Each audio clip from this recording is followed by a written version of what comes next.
Welcome back for another edition of the District Dish, where we're bringing district stories one dish at a time.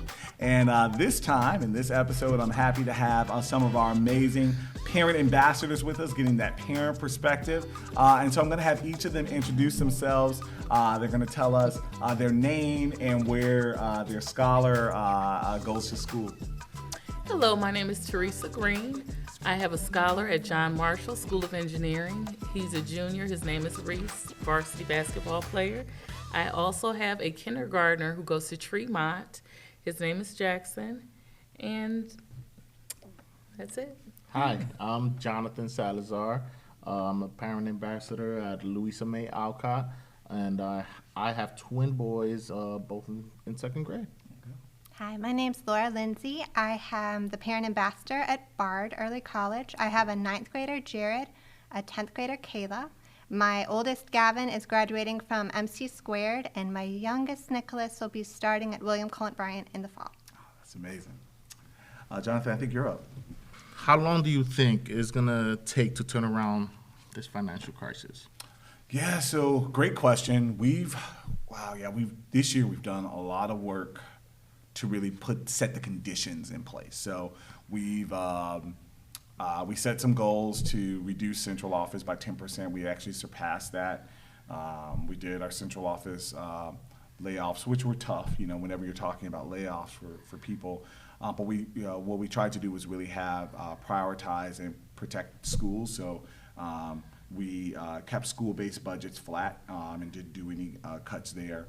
And we were able, with the work that we were able to do, still leave room to do our negotiating. So from negotiating contracts, all of our staff and teachers are able to get a raise. And so, and LPNs and paraprofessionals, because those were things we were hearing, like this is a group that felt like they were not being represented.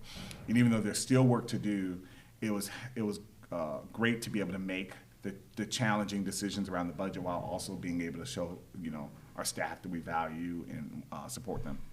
But we have more work to do. When I think about our system, right now we fluctuate between 35 and 37,000 students. We have over 100 schools. Our schools are not at capacity. And there's some buildings I go into and I'm just like, wow, we have so much space and so few students. And though, as you talk to kids, some kids and teachers like that private feel and that touch. But when we see our resources and our finances the way we are, we know that we have to make some decisions there. But those decisions, we need to do that with community, because those are not easy decisions. I've been talking to several business leaders who have supported the district over years, and they are invested in the district. But the thing they keep telling me, they're like, Dr. Morgan, we can't continue year after year putting more and more if the district doesn't think about how they're operating differently. And so we're looking at the ways we can operate differently. We're also looking at a community ask in the fall to help bring more revenue into the system. But we have to really look at the long game and think about some decisions we're going to have to make. And like I said, it's not easy, but these are decisions we'll have to make, and we'll have to do it collaboratively. So those are things that we're looking at. But at least right now, we're good for the next couple of years in terms of just where our budget is. Some people think that there's a lot of money going towards outside companies, when we have the resources already with us, so do you think that's part of the problem and stuff? Yeah, just so I understand, you're saying like where we have a lot of the capacity within our system versus like paying other companies to do work for us. Yes, exactly. Yeah, so one of the things we looked at in budgets this year, we looked at vendor contracts and reduced that. That was the area we looked at. There's more work we can continue to do there. There are always times you're going to need more outside support. So one of the things we're looking at right now for outside support for some of these future budgeting decisions, we're having someone do a demography study, so looking at our enrollment over time, and also birth rates are down. So we're trying to project out into the future. Because if you look at our enrollment right now, our kids in our upper grades, like the high school grades, 8th grade, the enrollment's higher, but we're bringing in year over year that K-2 it's smaller and smaller, and that's because birth rates are down. And that's not only in CMSD, that's across surrounding districts. So, some would say, hey, market your district harder, get more kids out there. And we can always get more kids in, but there are not 20,000 more kids out there that are going to fill this gap. Mm-hmm. So what we need to do is now right size. And when we think about the future, we need to think about 10, 20 years from now when these, K2 students are going to be in high school. It's going to be fewer of them because we're not bringing them in at the rates that we used to. So those are all the decisions we need, but we do need help and outside help to do that because we don't have people on retainer that figure out these things, but there are companies that do. So those are things where we do look to outsource, but there are times where we're like, hey, we actually have the staff on board, or we do have areas that we invest in that we're going to keep. We are continue to be invested in our parents, so that was an area we said, nope, this is really helpful. It's going to be very effective. There may have been different decisions we made in the FACE department, but we are invested in our parents and know how important the parent ambassadors are. So, these are continued things we'll look at. How do you plan on improving the safety of teams and families when they're attending away games or sporting events? That's a great question. So safety all around is what I found in this year. We have really good systems in place to be reactive. So I've seen our team, every day, even this morning, texts start going off first thing in the morning, and you will be surprised the types of things our chief police are finding. And they're not getting into our schools because we have good systems in our place to keep them from being in there. But if we did not have these, every day, I'm telling you, there are things and something going on in the neighborhood was this is happening, and our team is really good at responding to that. But the question I ask is, okay, what can we do on the preventative side, and what can we do to help these areas? And sporting events is another area that we're looking at. And so there are some things our safety and security team is looking at. One of the things we're hoping to get off the ground is making sure every kid has an ID, but doing swipe systems. Because there's been a couple of incidents this year to the point of, you were talking about with the robocall earlier, we have attendance, but then sometimes an incident may happen off-site where CPD is like, hey, one of your kids are involved in this. And we're like, well, shouldn't they be in school? Mm-hmm. The parent may have thought they were in school. And without the swipe system to verify, did that kid actually walk into school, it's hard. Because with attendance is all based on the teacher. Mm-hmm. The teacher, on a good day and the kids are just kind of orderly, you take it when they first come in. But I know, and you guys know because you guys are in the building, they may not get to their attendance until a little bit later. And then, and maybe they're going off memory or different things. So there's not always that accuracy there. But if a kid swipes in, you can see they came in. We had that digitized. That was another thing we had in Chicago Public Schools. So we're trying to bring things like that to help with the safety. Those are also things we can do when thinking about our sporting events. Who's going to those sporting events? What can happen? We've had a couple of events this year where fights have broken off. The cell phone policy is another thing that's going to help with that. I know that it's not going to be easy. But we're grateful to our governor. Governor is helping us, all districts think about, safety with cell phones. But in our upper grade areas, a lot of times things are brewing on social media or throughout the day. And, a teacher or a school leader may not know because kids are just doing it on their phones. And the minute they go to that sporting event or the minute they leave school, an incident's just waiting to happen. And all of that was happening just due to social media or cell phones. And so really trying to make sure that while kids are in school, they can be in school, focus on school, and then when they're out, they can be out. And we're working really closely with the city of Cleveland, CPD, just to make sure that even that out of school time is a safe space too. The swiping, too, in case of a fire or any kind of emergency, for us to be able to know really exactly who is in the building, and the parents who are concerned about the cell phone not being able to communicate with their kids during the day, having an app like Life 360 where you can look and say, I know they're in the building. So if I have a question, I can call the secretary, and I can send the message, and they'll see it as soon as they get out. To know that even though they can't text us back, if we can be able to see where they are, kind of as parents taking that accountability. And two, if they would not be in school, then we should be able to see that too as parents. That's not necessarily on the district.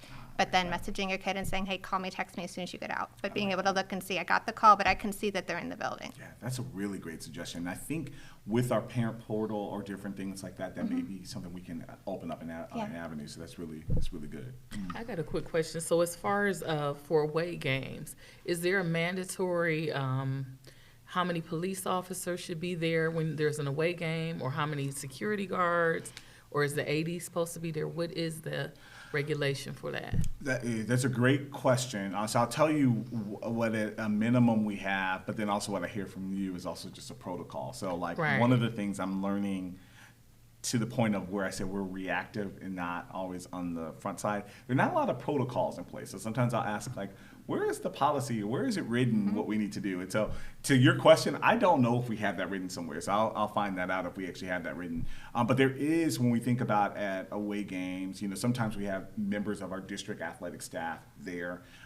We do have, some officers that are there. And of course, if there's a heightened situation, like if we get word that there are two schools that may be battling, or there was an incident that happened, which we've had a couple of those, we will deploy more people there. But I don't know what our protocol is to standardize, like what at a minimum is consistently required at our away games. And it could exist, but I can get that. That's a great question. Thank you. Yeah. So you guys have already been sharing this already in terms of things that you guys want to see more of and less. Is there any more or anything else I haven't asked that, as we head into this upcoming year, that you would want to see more of, or anything you want to see less of in terms of just the way our system is run?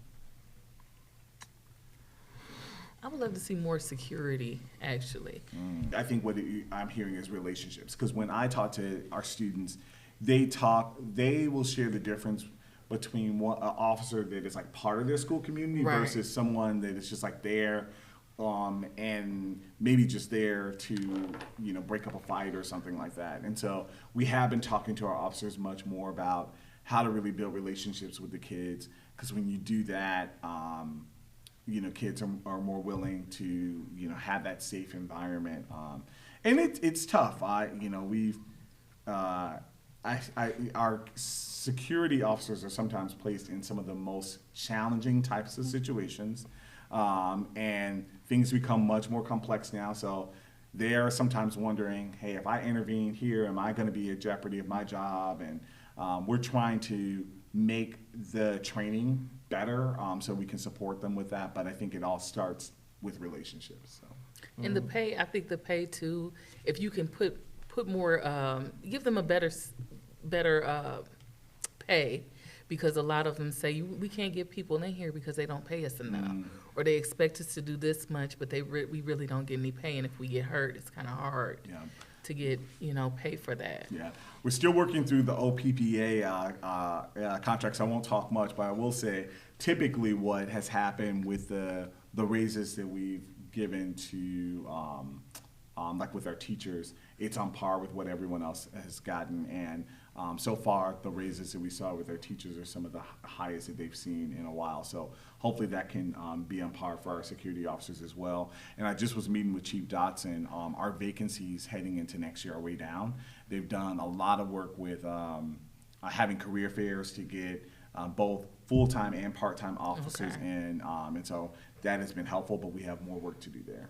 I think there should be like how kids have orientations when they first start school. We need something like that for parents, to make it mandatory too, so we can get a lot of that information and, in the beginning of the school year. Yeah. Because even, I'm a parent ambassador at Marshall. I've been there since October, but there's still things that I'm learning being inside the school. How does the testing work? Some of the requirements for different things I'm learning, like in the middle of the school year. So I wish I, had like an orientation where they gave us everything in the beginning and kind of, talk to us about what's going on in the school.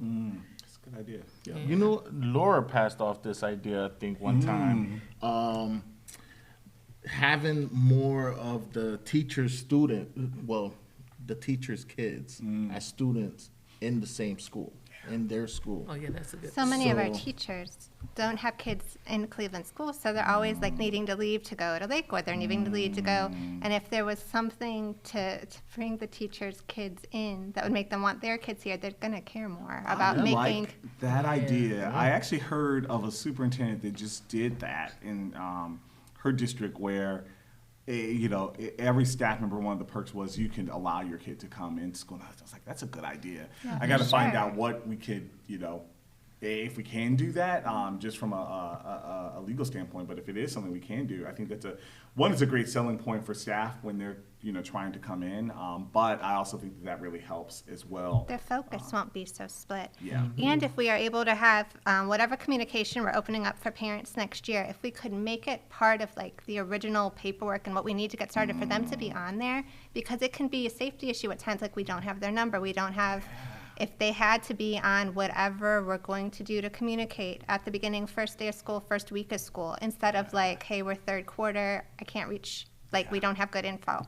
If that could be part of our initial paperwork to have them on there so we could reach every family, then they're going to be more connected because we're going to be able to reach them. Yeah. That would help a lot. That's good. That's good. It's crazy how everything like leads to relationships. It It does. does. Yeah.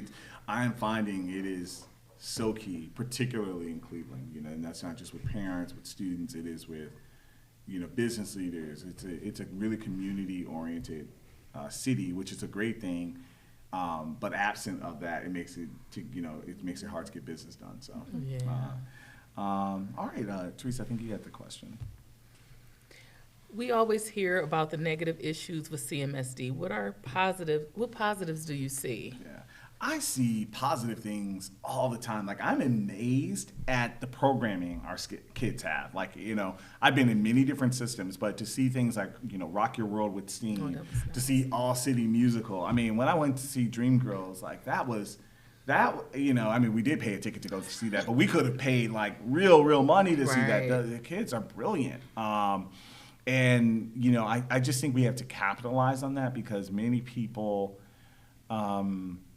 they have a fixed mindset of our kids. And when I see the potential of what our kids can do, it encourages me.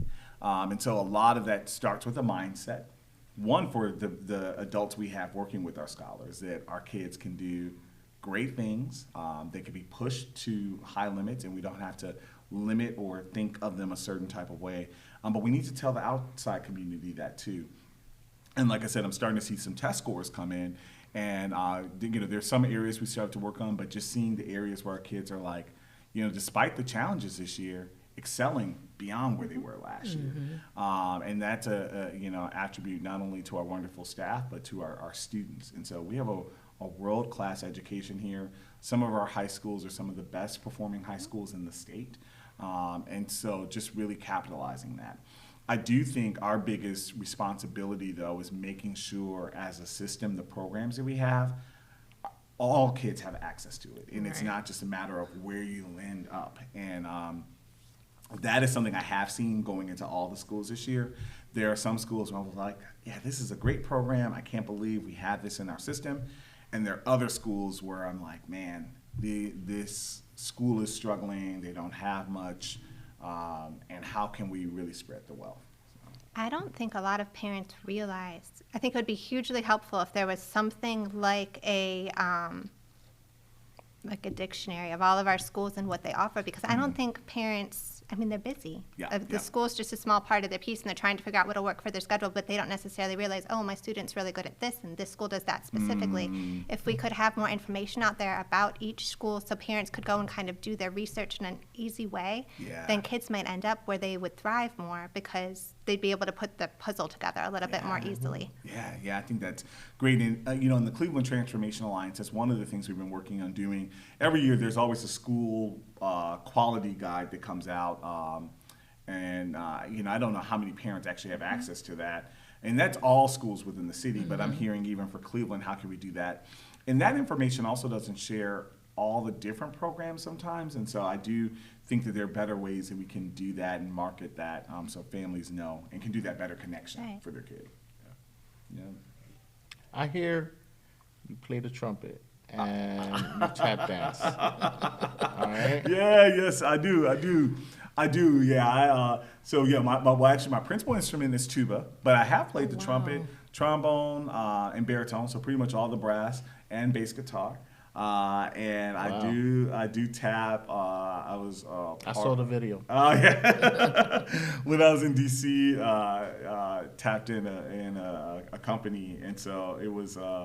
Those are just some fun things I do on the side. I'm trying to get more of those things here, and now that I've been back in town to do. I also love running. I've run marathons before. I know the marathon was just here yesterday. And I was like, okay, maybe down the way I'll have to sign up, but that's just some things I like to do to balance. What I was gonna because with all the pressure, to improve academics and vocational programs, do you see room for the kids to progress in the arts like you? Yeah, that's one of the things we're really working. Actually, today I'm meeting over at CSA to talk about the expansion of our arts programs and what we can do. Under Jeffrey Allen, who's our executive director of fine arts, the arts programming has grown. There was at one point where we didn't really have a lot of arts programs in our schools, and they've grown.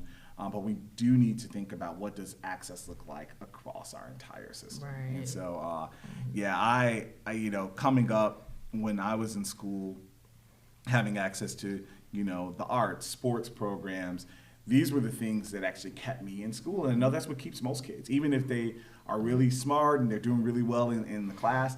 You don't hear kids saying, I want to go to school for this great reading program. Right. Usually as a byproduct, and when you get older, you're like, wow, I actually had a really great literacy program. But kids are talking about, my band was great, or I was, a cheerleader, or I was on the varsity basketball team. Like, we need to make sure that these are quality programs, so that while they're getting the quality academics, they're also having a really quality extracurricular experience, and that opens up avenues for them post-secondary. So that's a big part of the work I want to do here as well. So Even something like a simple aptitude test at all grade levels that kids could come and say what they get excited about, and they say, oh, this school might be a great fit for you, here's some information. Or the opportunity for parents to say, hey, ask the right questions of even little kids and figure out what their strengths and weaknesses might be, and then plug them in accordingly. I love that. I got a question too. Do you have any plans on changing the hiring processes for coaches and things? Because now I know you have to be a district employee to get the job to be a coach, but sometimes the qualifications are not there, so they're kind of like hiring out of desperation with little to no knowledge sometimes of what sport they're coaching. And I think that's a problem, because we need to make it more competitive. Yeah. And, where the kids can really thrive with a leader that's qualified. Yeah. I've heard that from our athletic staff, really just about how we can actually hire coaches, bring them in. And some of it has to do with our contract, because we want to make sure that all of our teachers have first pass at, if they want to be a coach, that they can do that. But there are avenues that we've been working on, working with our athletic director at the district, working with our union president to find out, okay, what can we do if there are no teachers that want to coach? How can we, get the timeline right so that we can actually still actively recruit for someone who wants to coach? And in some avenues, we've been able to do that on a shorter timeline. So more work to do there, but we're working collaboratively through that. Wow, well, this has been an amazing discussion. Really enjoyed the time, the suggestions. Our parents make our system that much stronger. You guys are the backbone of our system. So we've truly enjoyed this time. Thank you for tuning in to the District Dish, where we're bringing district stories one dish at a time. Thank you.